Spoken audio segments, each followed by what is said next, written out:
¿Qué tal, mi querido Alejandro Padilla? ¿Cómo estás? Buenas noches. Hola, ¿qué tal, mi estimado David? ¿Cómo va todo? Bien, Cucú, hace rato que no platicábamos, ¿eh? Sí, ya un buen rato, pero ¿cómo va todo? ¿Bien? Antes, como decían, se cotizan.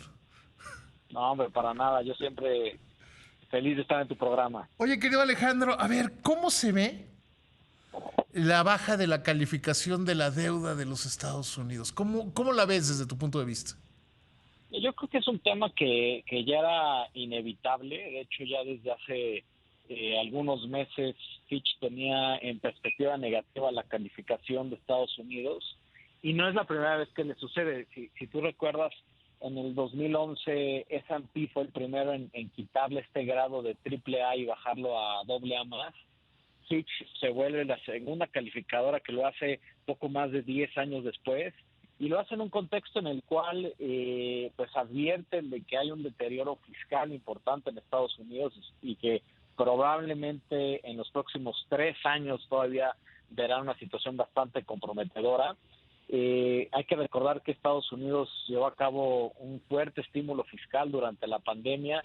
Ya venían con un problema de endeudamiento bastante importante desde antes, y bueno, pues también ya nos han estado acostumbrando a esta incertidumbre en torno a si aumentan o suspenden el techo de deuda, que ya por varios años lo hemos tenido. Entonces, en general, yo creo que la acción que toma Fitch el día de hoy simplemente es consistente con un manejo de finanzas públicas en Estados Unidos que se ha venido deteriorando ya desde hace varios años, y que difícilmente en estos momentos en los cuales inicia el proceso electoral podamos ver una reforma o un cambio importante.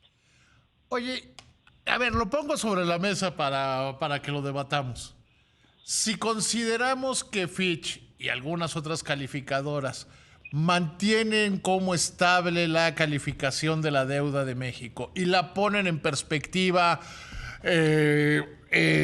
optimista, quiere decir entonces, o se puede leer desde tu punto de vista, cómo que el gobierno de México lo hizo mejor que el de Estados Unidos en la pandemia al no dar ayudas, al no subir el techo de endeudamiento. Ayer oíamos al subsecretario Llorio festejar que la deuda como porcentaje del PIB se ha mantenido en 45.8%. Entonces, ¿le daría la razón a la narrativa del gobierno? ¿Lo hicimos mejor que los Estados Unidos?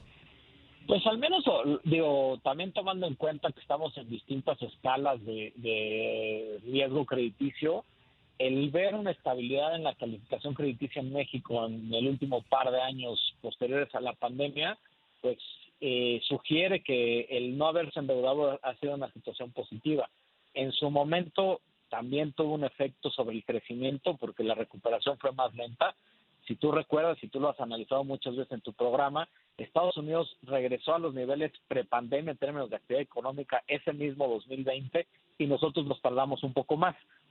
Ya viéndolo en retrospectiva, 2, 3 años después, lo que estamos viendo es un nivel de endeudamiento, sobre todo deuda sobre PIB, como tú bien dices, ligeramente por debajo del 50%, que se ve sumamente manejable, que se ve estable, y que por eso es que las calificadoras pues no han hecho ningún pronunciamiento sobre la parte de México, contrario a Estados Unidos. Entonces podríamos decir que al menos ahorita el manejo de las finanzas públicas ha sido hasta cierto punto mejor en nuestro país que lo que hemos visto en Estados Unidos.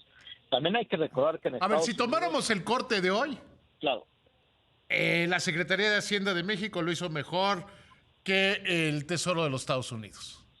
pues si lo vemos desde esa perspectiva, al menos el manejo fue mucho más prudente. Yo tengo, iba a decir otros datos, pero voy a dejar tengo otra impresión. Creo que esto no se ve en un corte nada más, sino que se ve en una perspectiva más larga. Es correcto. Decías el Y de dato hecho este del también, crecimiento, de la recuperación. Creo que es más exactamente. importante la recuperación que la calificación de la deuda.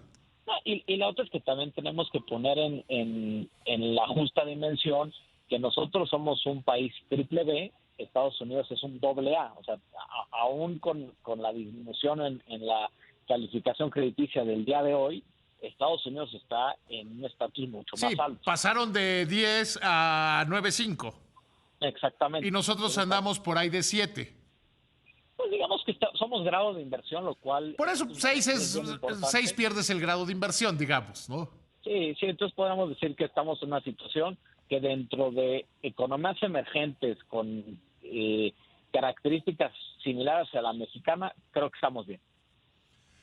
Ahora bien, en el mediano y largo plazos, ¿cómo va a jugar esto? ¿Cómo esperan ustedes en Banorte, Alejandro, que esto se mueva? Pues mira, yo creo que va a haber un factor muy importante que va a ser el nearshoring, que puede ayudar a que el PIB potencial se incremente hacia adelante.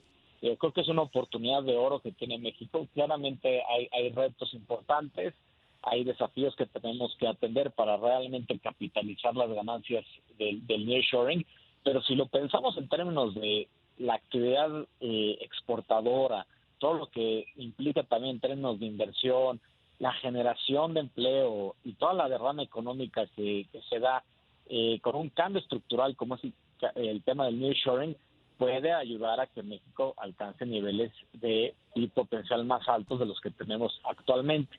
Ahora, este es un tema de mediano plazo, hay cosas que se tienen que hacer, pero por lo menos algunos de los anuncios de inversión que hemos visto, especialmente en el sector automotriz, la fuerte demanda que ha habido por parques industriales y sobre todo el interés que tiene Estados Unidos de una mayor integración comercial entre México y ellos, sobre todo con el nuevo tratado del TEMEC, creo que eso nos puede ayudar a diferenciarnos de otros países.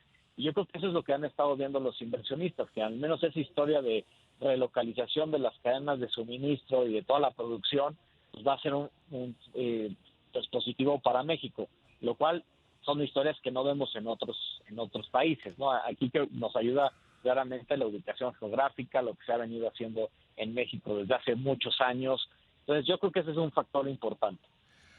Eh, Pero yo creo que un punto, y lo he dicho aquí en otras ocasiones, que el nearshoring es una gran ola, tan importante o más como lo fue en su momento el Tratado de Libre Comercio. Y no estoy tan seguro que nos estemos subiendo a la punta de la ola. Que sí nos va a tocar subida, pero a lo mejor no estamos haciendo lo suficiente. Ustedes en Banorte, ¿cómo lo ven?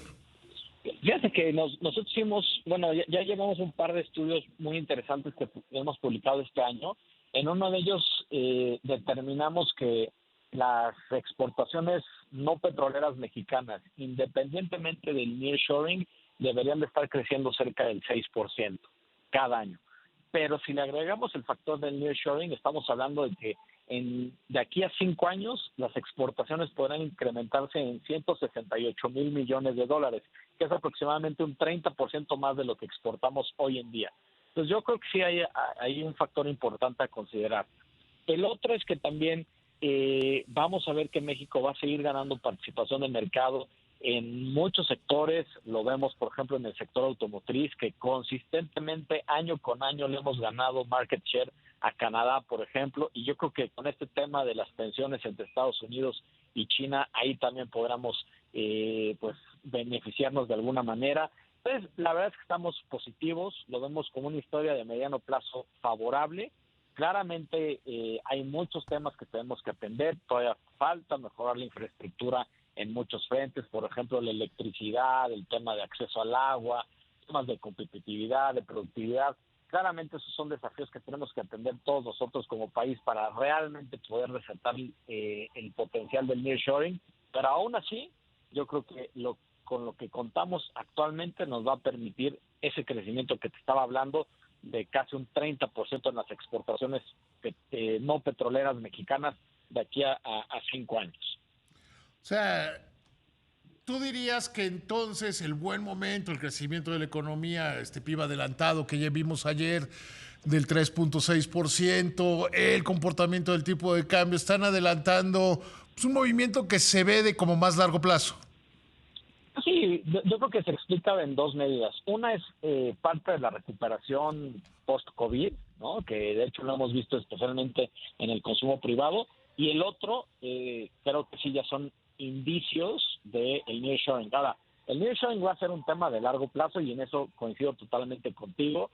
Cuando hablas de estas olas, David, yo creo que también yo coincido en el sentido de que primero las ganancias las ves en términos de inversión, en construcción, en temas de infraestructura, que generalmente tardan entre 1 y 2 años, y ya luego las ganancias en términos de producción y de exportaciones las ves entre 3 u 8 años después. Entonces, es un tema de mediano plazo. Yo creo que ahorita realmente lo que estamos viendo en términos de actividad económica se explica en mayor medida por el tema del consumo privado, un poco de temas de inversión también, pero realmente el efecto del nearshoring sobre la actividad económica de una manera mucho más importante la vamos a ver, no sé, dentro de 3 a 5 años. Ahora, ¿nos estamos preparando suficientemente bien? ¿O So, creemos, como muchas veces hemos creído en la historia de México, que va a llegar sin hacer nada, que nos va a caer del cielo como si fuera maná?